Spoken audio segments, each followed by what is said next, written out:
Om Namo Bhagavate Vasudevaya.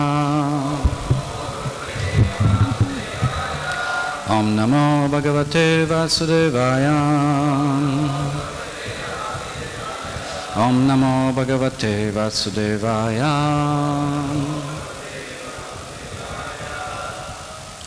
This morning we are reading from Srimad Bhagavatam, Canto 10, Chapter 14, entitled Brahma's Prayers to Lord Krishna, Text 40.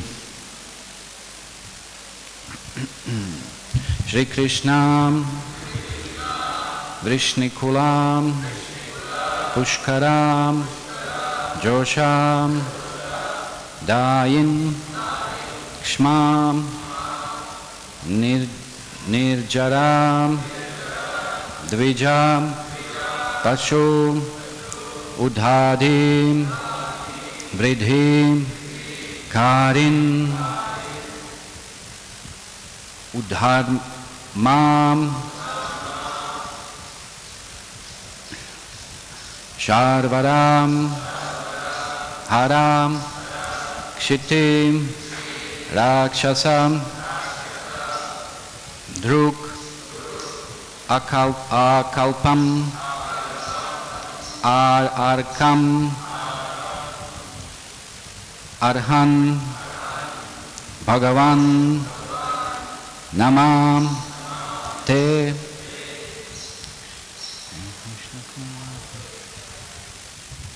Shri Krishna Vrishni Kula Pushkara Joshadayin. Shri Krishna Vrishni Kula Pushkara Joshadayin. Kshmanir Jarad Vijapashudadi Vriddikarin. Kshmanir Jarad Vijapashudadi Vriddikarin. Udharma Sharvaram Harakshitir Rakshasa-drug. Udharma Sharvara Harakshitir Rakshasa-drug. Akalpam Akaram Akam Arham Bhagavan Namaste. Akalpam Akram Arhan Bhagavan Namaste.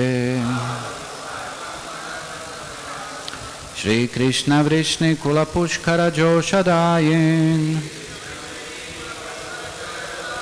Kshmanir Jarad Vijapashudadi Vriddikarin.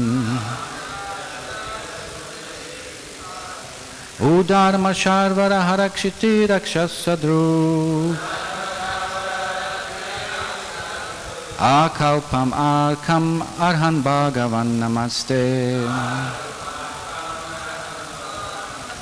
Shri Krishna Vrishni Kula Pushkara Joshadayin. Kshmanir Jarad Vijapashudadi Vriddikarin. Udharma Sharvara Harakshiti Rakshasa-drug.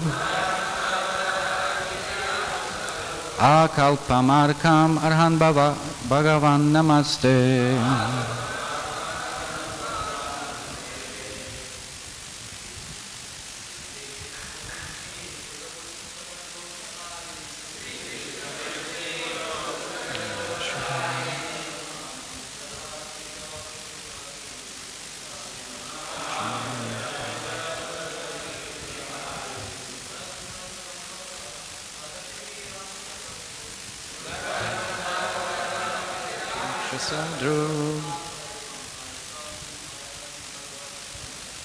Akalpam Arkam Arhan Bhagavan Namaste.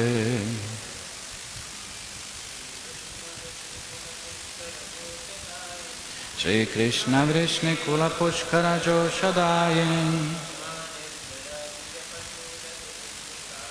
Shmani Jarad Vijapashudad Vriddikarin. Udharma Sharvara Haraksasa-drug.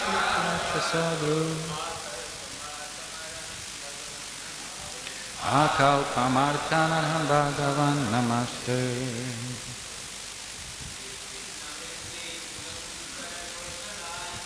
Shri Krishna Vrishni Kula Pushkara Toshadari.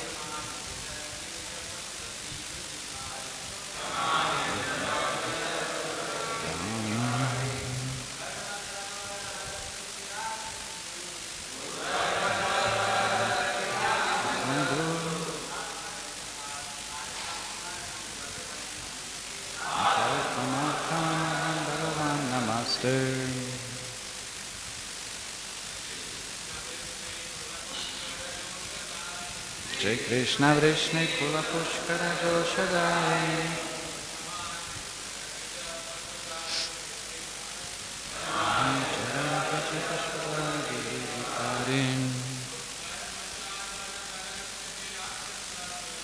Dharma Sharvara Hara Shikabusha Sogru Atmamakam Haram Bhagavan Namaste. Maharaji? Oops.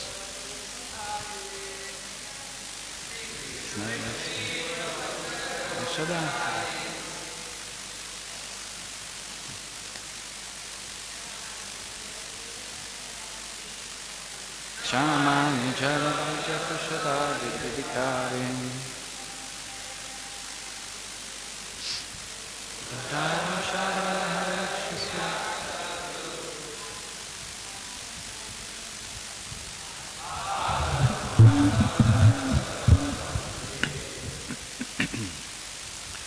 Shri Krishna, O Lord Krishna, Vrishnikula of the Yadu dynasty, Pushkara to the lotus, Josha, pleasure, Dain, O you who bestow, Kshma of the earth, Nirjara, the demigods, Dvija, the Brahmanas, Pashu, and the animals, Udadi, of the great oceans, Vriddhi, the increase, Karin, O you who cause, Udharma, of atheistic principles,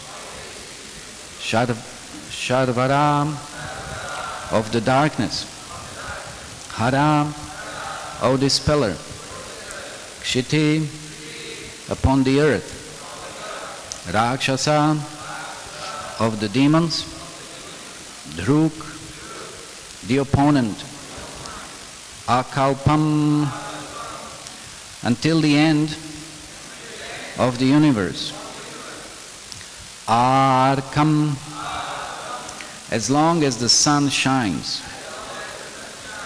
Arhan, O supremely worshipable deity, Bhagavan, O Supreme Personality of Godhead, Nama, I offer my respectful obeisances. Te, unto you. Translation and purport by His Divine Grace, A.C. Bhaktivedanta Swami Srila Prabhupada. My dear Sri Krishna, you bestow happiness upon the lotus-like Vrishni dynasty and expand the great oceans consisting of the earth, the demigods, the brahmanas, and the cows. You dispel the dense darkness of irreligion and oppose the demons who have appeared on this earth. O Supreme Personality of Godhead, as long as this universe exists and as long as the sun shines, I will offer my obeisances unto you. Purport. According to Srila Sanatana Goswami, Lord Brahma is here engaged in the ecstasy of Nama Sankirtana, glorifying various holy names of Lord Krishna that indicates his variegated pastimes. Lord Krishna expertly suppresses the demoniac population of the earth, which became unbearable with the advent of demoniac politicians like Kamsa, Jarasandha, and Shishupal. Similarly, in modern society, there are many so-called God-fearing people who are actually attracted to demoniac existence. Such persons become enlivened with the setting of the sun and go out in the darkness to enjoy life in restaurants, nightclubs, discotheques, hotels, and so on, which are all simply meant for illicit sex, intoxication, gambling, and meat eating. Then there are those who openly defy God and His laws, declaring themselves atheists and demons. Both the covert and the overt enemies of the Lord constitute an unholy burden for the earth.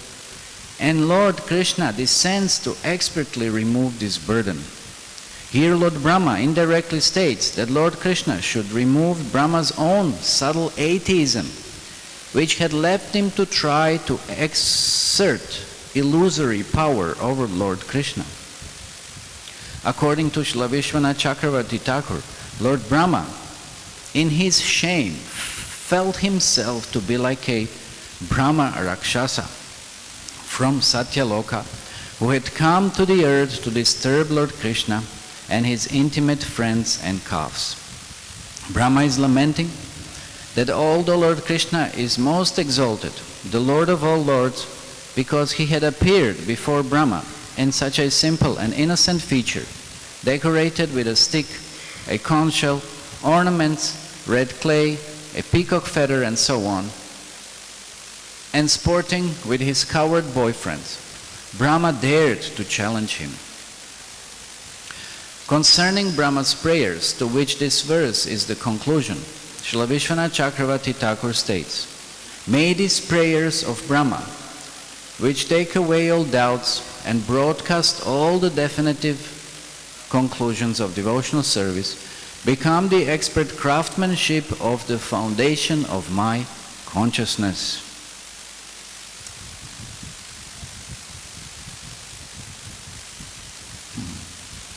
Om Jnanatimirandasya Gyananjana Shalaka Chakshurunmilitam Yena Tasmai Shri Gurave Namah Shri Chaitanya Manobishtam Stavitam Yena Bhutale Swam Rupa Kadahmayam Dadati Svapadantikam Vandeham Shri Guru Shuddhapatagamalam Shri Gurun Vaishnavamsham Shri Rupam Sagrajatam Sahagana Raghunathan Vitam Tam Sajivam Sadvaitam Savadutam Parijana Sahitam Shri Krishna Chaitanya Devam Shri Radha Krishna Padan Sagana Lalita Shri Vishakhan Vitamsham He Krishna Karuna Sindhu Dinabandhu Jagatpate Gopesha Gopika Kanta Radha Kanta Namastute Tapta Kanchana Gorangira Devrindavaneshwari Vrishabhanu Sute Devi Pranamami Hari Priye Vanchakalpa Tarubhyascha Kripa Sindhubhya Evacha Patitanam Pavanebhyo Vaishnavebhyo Namo Namaha Jaya Shri Krishna Chaitanya Prabhu Nityananda Shri Advaita Gadadhar Shivasari Gaura Bhaktavrinda Hare Krishna Krishna Krishna Hare Hare Hare Rama Rama Rama Hare Hare Shri Krishna Vrishni Kula Pushkara Dosha Jain Joshadain Shma Nirjara Dvija Pashudadi Vridikarin Udarmasha Advara Harak Shiti Rakshas Sadrug Akalpam Arkam Arhan Bhagavan Namaste. My dear Shri Krishna, you bestow happiness upon the lotus-like Vrishni dynasty and expand the great oceans consisting of the earth, the demigods, the brahmanas, and the cows. You dispel the dense darkness of irreligion and oppose the demons who have appeared on this earth. O Supreme Personality of Godhead, as long as this universe exists and as long as the sun shines, I will offer my obeisances unto you. In the purport, Srila Prabhupada explains how Brahma was lamenting because he felt very remorseful, very repentant because he had committed such kind of activity disturbing Lord Krishna's pastimes. And this is pretty much our position, at how often we disturb the pastimes and activities of some other devotees trying to serve Krishna. So often happens by ignorance or just by maybe some ambitious desires, or just simply by ignorance and conditioning. very often we also engage ourselves, sometimes knowingly or unknowingly, in various kinds of activities that disturb devotees also of the Lord. And therefore, because it is disturbing the devotees of the Lord, it is disturbing to Krishna. In Srimad Bhagavat Gita, Krishna says that those devotees who don't disturb others are very, very dear to me. Of course, then that is pretty high level of devotional service. So we are also in such kind of position that, again, knowingly or unknowingly, sometimes we cause disturbance to the devotees of the Lord, and the Lord Himself directly on the altar while we are doing certain type of worship. I remember once, I won't mention where, there was dressing going on, and suddenly there was that backdrop and the rod which was holding the backdrop, and the rod dropped on the head of Lord Nityananda. Wasn't much, it was just, touch it. It touched, but still it touched. So that was an offense, seva aparad. And so many different things. Anyway, we can go there, so many different kinds of examples that one is, again, involved with, that is somewhat not really a devotional service. It's not a devotional service, it's an offense. So, very often like this, we therefore, since we commit such kind of offenses towards the Lord or His devotees, we have to cultivate the proper consciousness of forgiveness towards those who perform same to us, and therefore proper consciousness towards those who commit certain kind of offenses and the Lord. We have to cultivate the quality of repentance. Yes, this is what Srila Ramanujacharya said, that by repentance actually, all the different kinds of offenses, all the different kinds of activities that perform that are not pleasing, they are very disturbing to the Lord and the devotees, will be purified. So sincerely repenting. So this is what Lord Brahma is doing here. And therefore the Lord excuses him. One of the example is given that like a child in the womb of the mother, it's kicking, but the mother doesn't feel those kicks as something disturbing or offensive. She's actually very pleased. So if we are remorseful in such different kinds of activities that we perform in the course of devotional service, and then just sometimes because of ignorance or whatever, our conditioning, we perform certain activities that are disturbing, then the Lord will not take it so seriously. Of course, depending again on the intensity, maybe material energy will take it seriously and put us in line. But the Lord won't take so serious. He won't take it so seriously. And therefore He will excuse the devotee who is trying to progress on the path of devotional service. We know that in Srimad Bhagavat Gita it is stated that Kshipram bhavati dharmatma shashvachantim nigachati konte pratijani hiname bhakta pranashati. That if still one remains steady and fixed in the devotional service, that he's still to be considered a devotee, because he's steady and fixed in devotional service. So in the course of time, that devotee will again regain his position. Again, he'll be brought on the path of the devotional practice. So therefore, one has to be also very careful not to criticize such a devotee, because then again, that is very serious offense. So when one repents, and we see how Lord Brahma, actually he reveals his sincerity. It is said that through all these different prayers, such a wonderful prayers that Lord Brahma offered to Krishna. I see at the end, Srila Prabhupada quotes Vishwanath Chakravarti Thakur saying that, may these prayers of Lord Brahma, which take away all doubts and broadcast all the definite conclusions of devotional service, become the expert craftsmanship of the foundation of my consciousness. So he is appreciating these prayers to such an extent.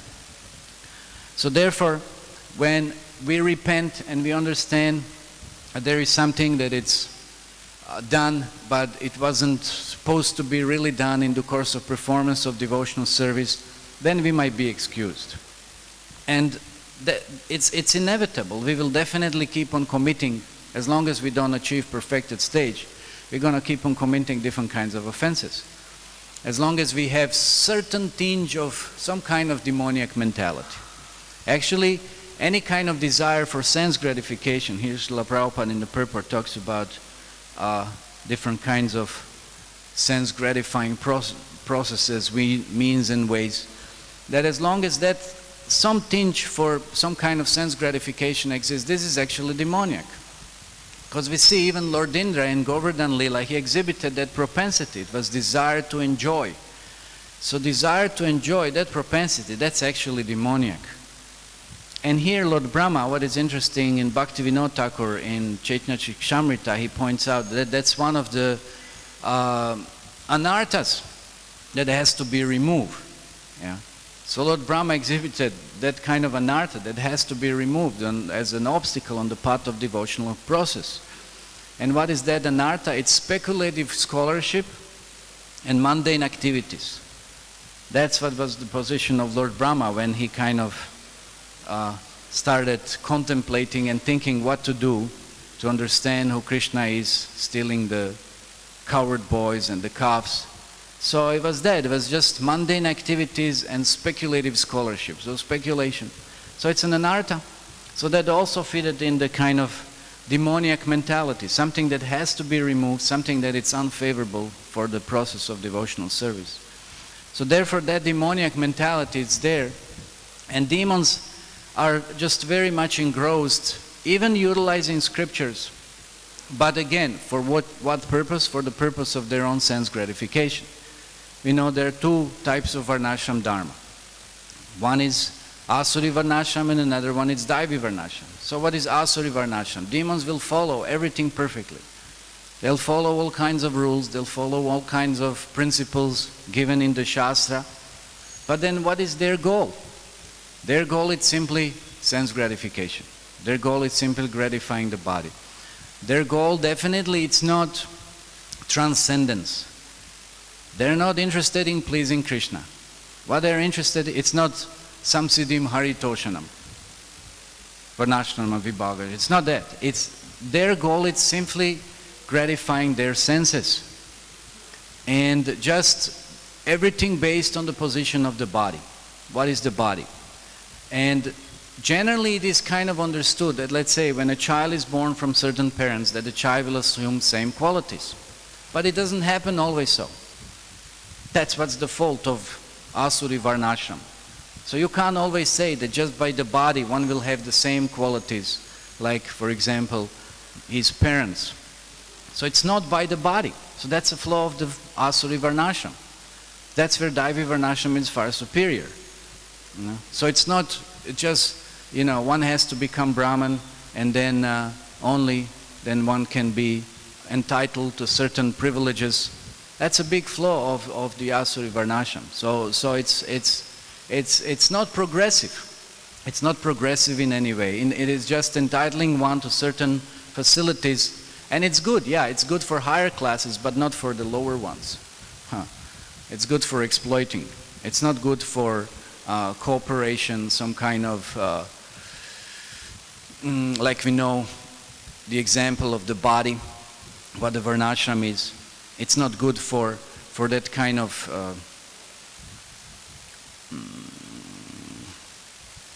what would be the word, assisting each other, as a better word, as something like, not like being syncretic by it, but anyway, maybe it will come later. So it's not about cooperation. It's not about that kind of activities that one sees everything as the whole. It just sees things as the separate parts, and whatever fits and suits me, that's what's important. So that's kind of the mentality behind. And therefore, if one is in a lower position, then it's so unfortunate. You'll have to progress when you come to the position which is higher, where you can then benefit. So that's the Asuric principle, and it's very gross. It's just very gross. It's based on that kind of bodily conception, but it's not subtle at all. Daivi Varnashram, it's subtle, where one can engage qualities. Qualities are more important than the bodily position in the Daivi Varnashram Dharma. So therefore we see that the demons, they can be very expert in performing Varnashram Dharma principles. And then what happens? One who has that kind of mentality, where does he go? at the end of life? You know, when one performs Varnashram Dharma perfectly, where does one go? After he's leaving this particular body? Any ideas? Huh? What? I can't hear. Can you? Huh? Becomes Brahma? No way. No. Not really. Huh? Elevated to higher planets. Close, but not exactly.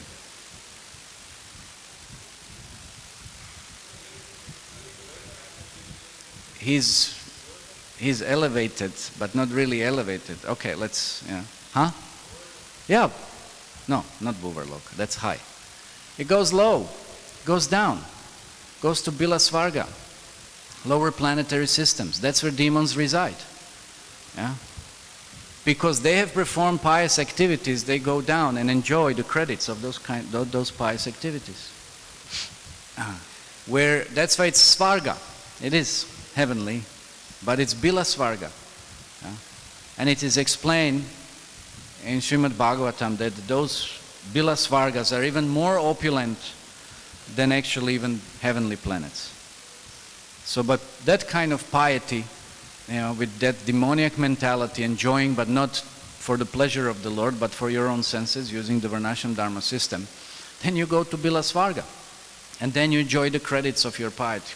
But there is no Lord, there is no worship, there is no devotional service, there is no bhakti, there is no anything.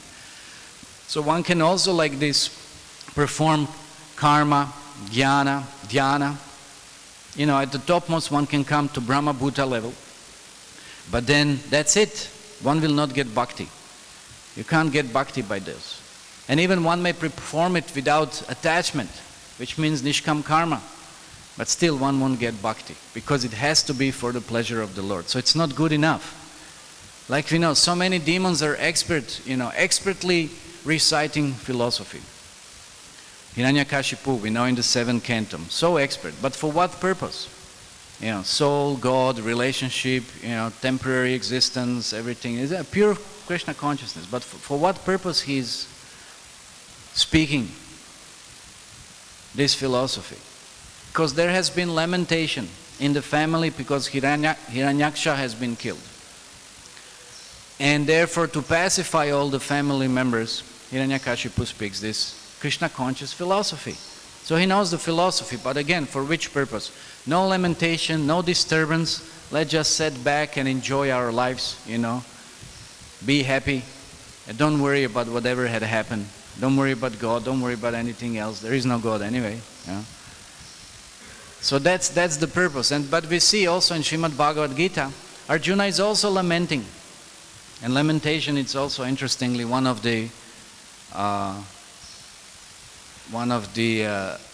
types of ignorance, lamentation. So we see actually demons, they have that, they're completely covered by ignorance. They're completely ignorant.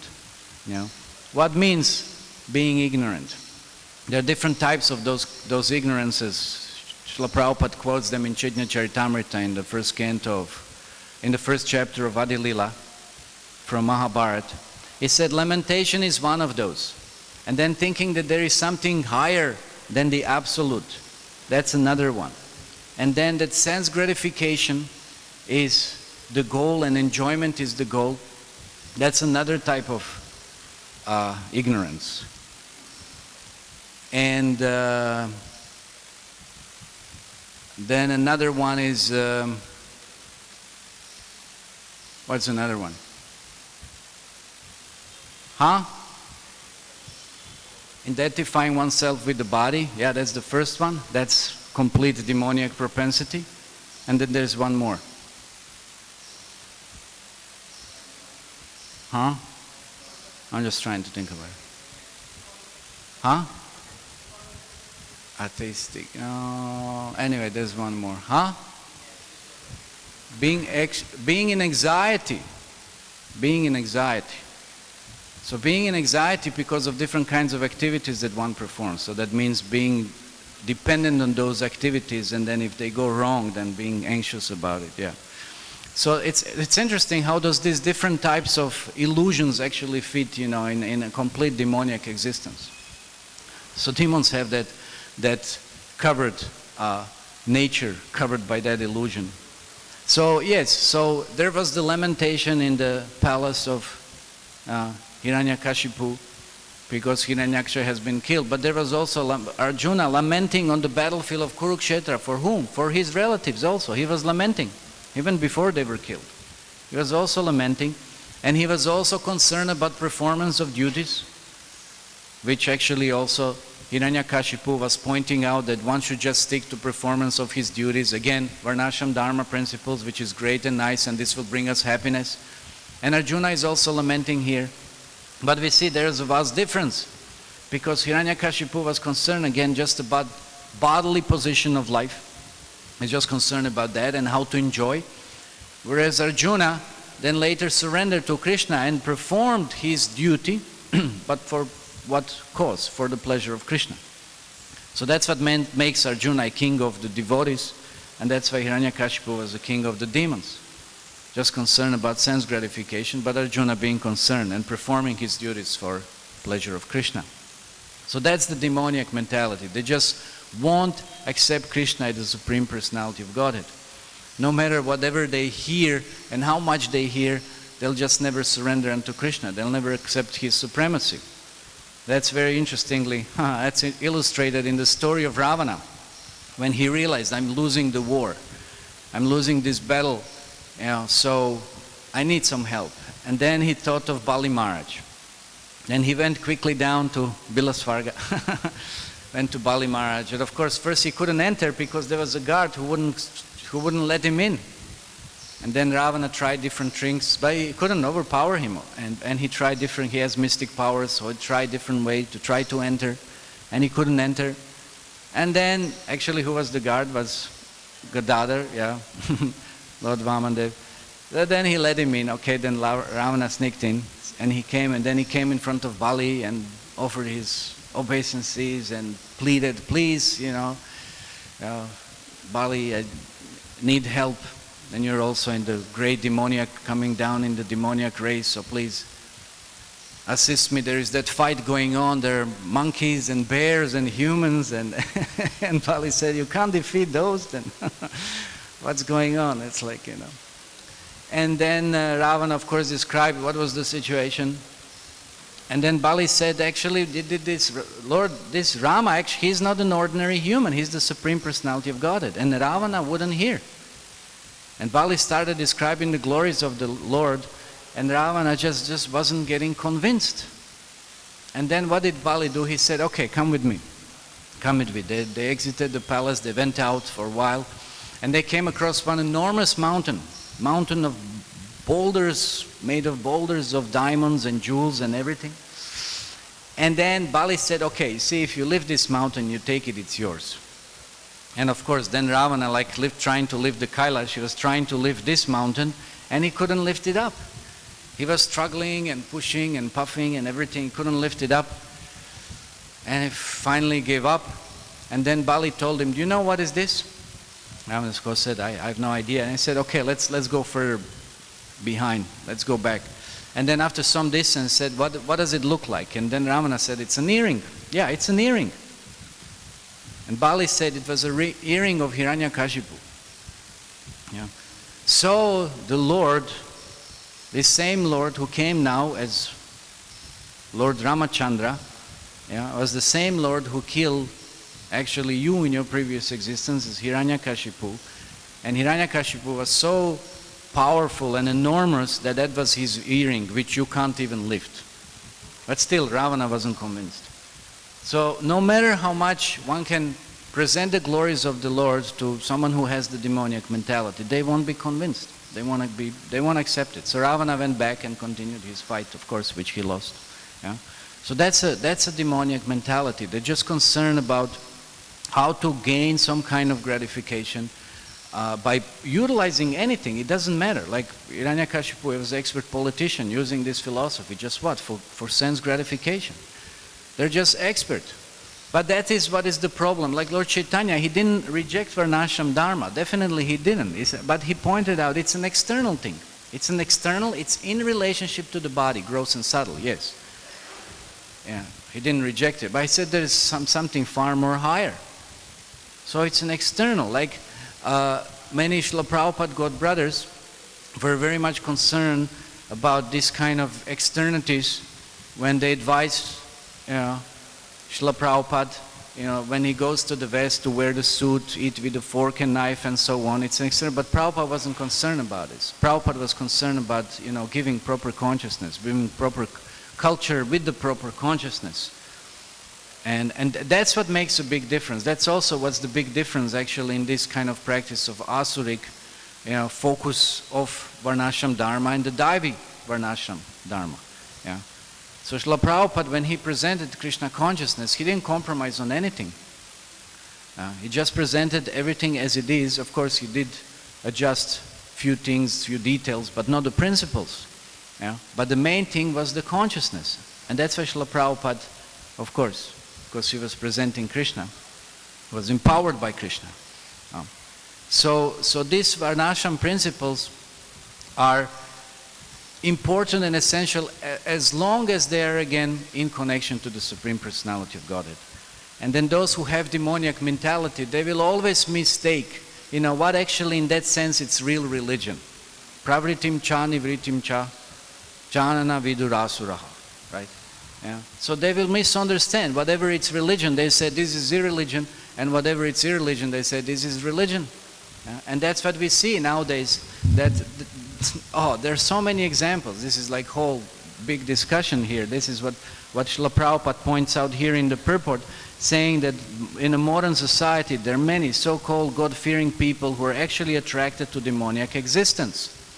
They're God-fearing.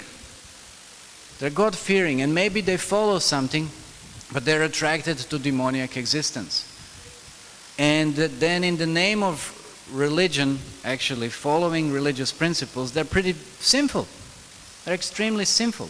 And then many times, when a devotee would come or presents what the real religious principles are and how to follow, then they'll become disturbed because the devotee would disturb their sense gratification. And just because you disturb their sense gratification, pointing out to what is actually really harmful for them, not beneficial, they'll become disturbed and they'll say, this is not religion. Like we know how ISKCON went through all these difficulties of being labeled as a cult and so on, and so many court cases and things, because it was completely misunderstood. What is real religion? What is irreligion? And that's why people, we know there's something in the West known as Protestant ethics. Just be kind of pious, follow whatever principles are there, and just expect from God a better house, a better car, better material facilities, better this and that. But there is no authority. There are no saintly people. There's no culture practically. Just anything can be. You can do anything, live life in any way. Of course, kind of what is somewhat considered pious to some extent. But it's at best sahajism. That's all. But what is the goal? The goal is material enjoyment. You're a good, whatever, pious person or godly person, even to the extent if you gain so much of enjoyment and if God grants you so many things. But in Bhakti it's quite opposite. We know in Srimad Bhagavatam, when Krishna really likes a devotee and wants to bless him, what he does? He takes everything away. Not that he gives you material facilities which one can entangle oneself with.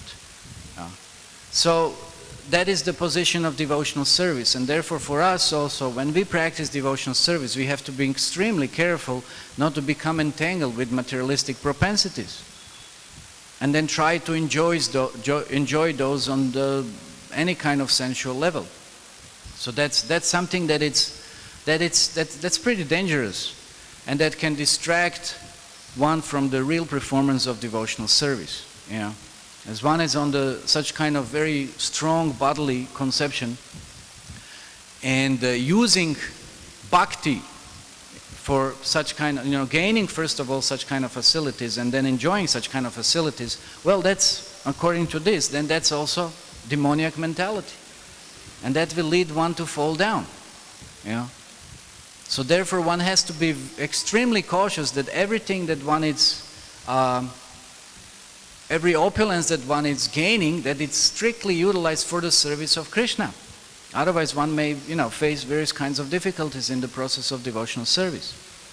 That's why Bhagavad Gita, Krishna is saying that Yagya Tapa Dana Chai, Yagya Tapa, what's that verse? Yagya Tapa Danas Chaiva, okay. One second. What's that? Second, Tyajam Karmam Na Tat. Okay. Yagyadana Tapa Chaiva. No, then it goes Chaiva. Pavanani Manishin. Yeah. So that's why Krishna is saying that even, Pavanani Manishin, even one great person, by the great personalities, those activities should be never given up. Yagyadana and Tapa. They should never be given up. One should always perform them. And Srila Prabhupada pointed also, as long as one chants 16 rounds and follows 4 regulative principles, then one will be somehow ensured to be, steady on a proper and progressive path of bhakti. So that's why those things should never be given up. So what it means to renounce, what it means to give, what it means to perform appropriate activities. So that's what devotees, in spite of any kind of opulences that manifest as actually some kind of side effect of performance of bhakti, he uses those for Krishna. He doesn't use that for himself. So therefore one has to be extremely cautious when exposed to any kind of opulence. Like many temples which are very opulent. And there are some which are not. So that's sometimes advantageous, but it doesn't matter. It's a matter of consciousness. It's a matter of consciousness, how one utilizes everything and understands to whom it belongs. So therefore here Lord Brahma, he's therefore praying here that, my dear Lord, you're the dispeller of dense darkness of irreligion, opposed to the demons, who have appeared on this earth. And he's praying that he doesn't, again, become entangled in any kind of offense or such kind of an inappropriate activity. And very interestingly, as we said in the beginning, he's regretting, he's remorseful, he's lamenting, and he's praying also that till the end practically of the existence, I will keep on offering my obeisances to you. And this is our also solace, this is our hope, this is our, like Srila Prabhupada points out here, this glorification of Krishna, this is our Sankirtan. To keep on glorifying Krishna. To keep on glorifying Krishna, this is our real shelter. Till the end of creation, as long as the sun shines, like Lord Brahma is saying, this is our Sankirtan, to keep on chanting Hare Krishna.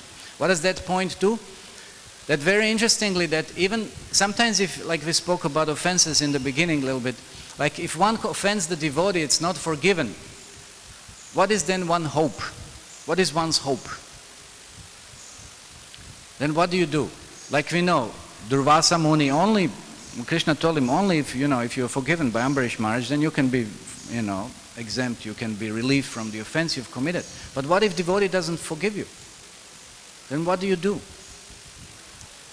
What is the remedy? What is the hope? Yeah, chanting. Chanting, keep on chanting, keep on chanting. Of course, we purify our consciousness and maybe, invoke some kind of mercy of that devotee, somehow invoke some compassion, somehow he seeing us still being somewhat maybe becoming humble and devotional, and then maybe he will hopefully forgive us. But still, keep on chanting, keep on performing Sankirtan. So therefore glorifying the Lord. As Lord Brahma is glorifying Lord, he said that's till the end of, as long as universe exists, till the end, everything, I'll keep on glorifying. That's our solace, that's our hope. Keep on chanting. Whether offending the Lord, whether offending the devotees, keep on chanting, somehow keep on chanting. But to keep on chanting, we have to also make sure we remain in association of the devotees. Otherwise, that also will not happen. So keep on chanting, keep on chanting. all the time. And that will purify us. That will invoke also compassion of those whom, again, knowingly or unknowingly, because of whatever reason, we might have offended. So therefore, anyway, that's a big discussion here also that can be expanded upon, elaborated in terms of these atheistic demons, like so many who are, as Srila Prabhupada points, overtly or covertly having that demoniac mentality. So either directly or in form of some kind of sense gratification that one gains even by practice of religious process. So therefore, again, one will be also saved by taking shelter of Krishna, taking shelter of His holy name, and chanting Hare Krishna, Krishna Krishna, Hare Hare, Hare Rama, Rama Rama, Hare Hare. Any comments or questions? Yes.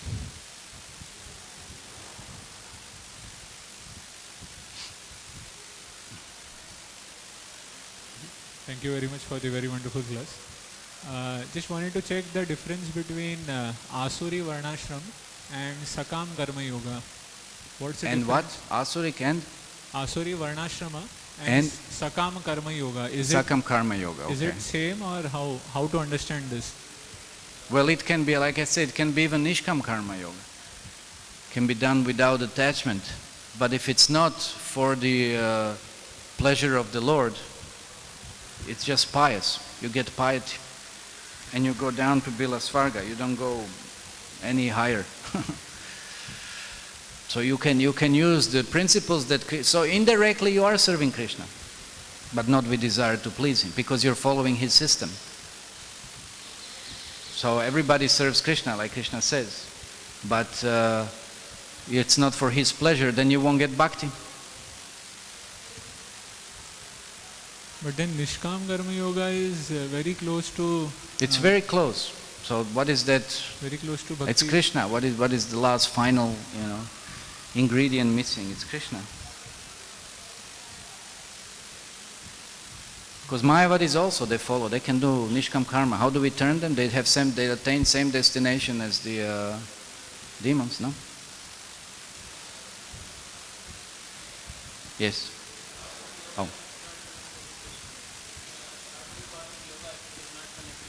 Yeah, it's not yoga then. Okay, that's not yoga. But then it's Sakam Karma or it's Nishkam Karma. Yeah.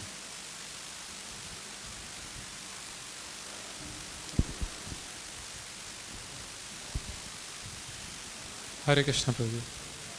So in the Vedic literatures, what we have come across, I have come across, we have seen that there are mention about various worships of demigods. Like in second canto, there is a full description that if you want money, worship this devata. If you want good wife, worship this devi.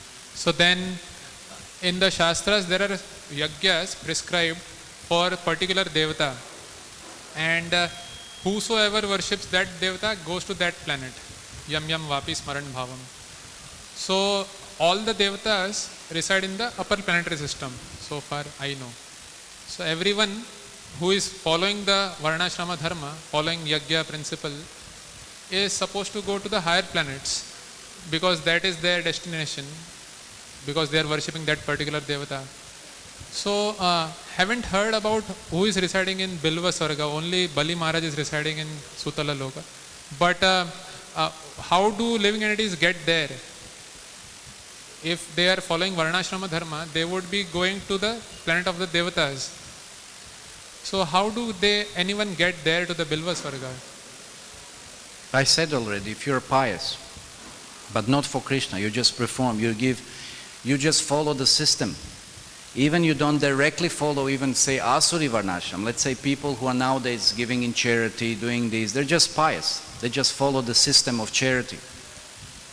You end up, where do you benefit from that piety? You go down to Bilasvarga. Enjoy the credit of that. Because Krishna says in Bhagavad Gita, Urdham gachanti sarva satvastha, madhye tishtanti rajasa, adho gachanti tamasa. So that adho gachanti is being described to be given animal body. Yeah, but adho gachanti, what means? It's simple activities. It's everything is complete mode of ignorance. Yeah. So the categories are those who perform those who are sattva guna, those who are doing some pious activities, they go to urdhva, above, upper planetary system. Okay. Madhya tishtanti rajasa, those who are in rajagun, they remain here. So in general, yes, that's what it's aimed at, you know, to go up to the higher planetary system. That's what's mostly, it's not going to say you go down to Bilasvarga or something. Usually we hear you just go up to heaven.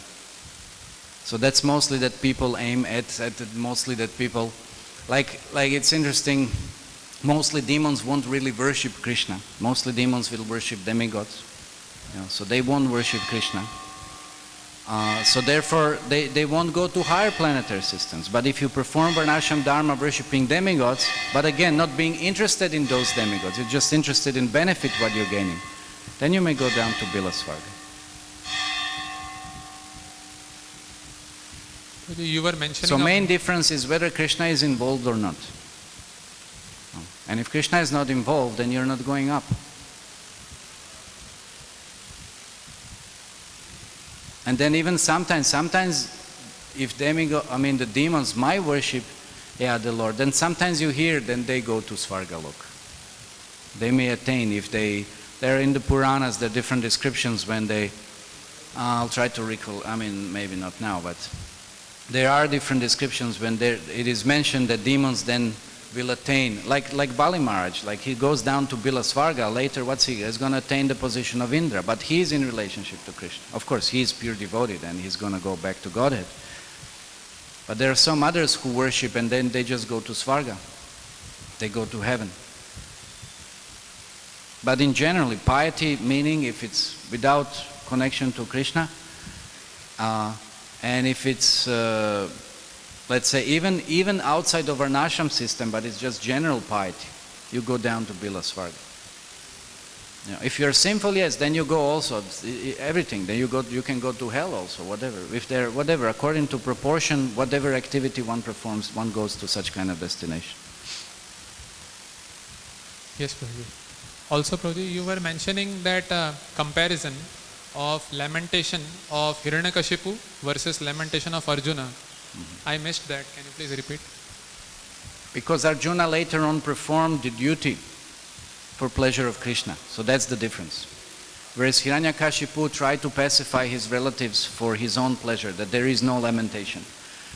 You know, that there is performance of the duty, but which would lead to their own sensual happiness. So that's the big difference.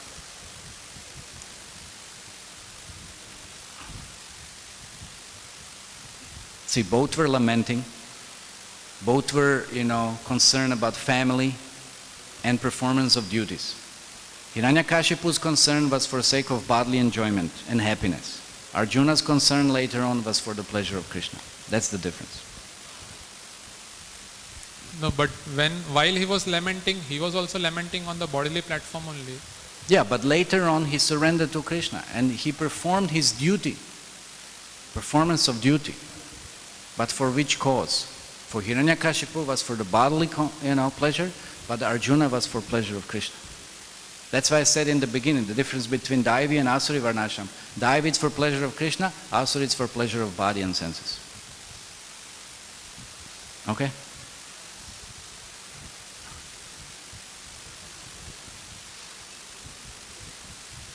So then, if a person performs this Asuri Varnashram, that means he is performing for his own sense gratification. Yes. That means gambling, intoxication. Yes. So then how come he goes to Daivi, he goes to Bilvasvarga? He should go to hellish planets. That's what I already answered to him. I said according proportionally what you are doing, you get your sinful, you get your pious. That's where you go. It's not all 100% pure and same. Do we perform only bhakti? No, we perform so many mixed things. There's so many other, we perform even sinful activities, we perform offenses. Of course, because we do bhakti, we hope that's going to become purified. That's not the case in their, performance of activities. They'll get sinful, pious, they'll get pious. That's it. No. It's not just one destination. This is the place, the earth is the place where you earn karma for who knows how many lifetimes. Prabhupada said in one day for thousands of, births, one Within one day, one accumulates so much karma. So it's not that you just go to one place and that's it, no. You perform so much karma, and which is good and bad and mixed, and so many souls to so many different places and so many different bodies you're gonna get. So it's not just one destination. You go once somewhere and then that's it. No, is that? I think that's pretty clear, no? I hope so. Okay, maybe. Okay, one more.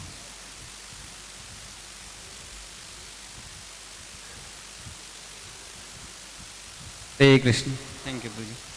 Guruji, you mentioned that professional ethics is also Asuric Varnashram, like that? To some extent. To some extent. Protestant ethics. Oh. I said Protestant ethics. Protestants are that's a branch of Christianity. It's a type of Christianity. So when one is focused on the body, like I said, even sometimes when the devotees get carried away, I gave example of Indra, for sake of bodily position, consciousness, then there is that tinge of demoniac mentality. So if we are not concerned really about the God, we are just concerned about our own bodily, position, that's a tinge of that demoniac enjoying mentality. Any type of enjoyment not in connection to Krishna is demoniac. Guruji, last line of purport I want to little bit explain. Last line of the purport. Vishwanath Chakravarti Yes. Thakur's.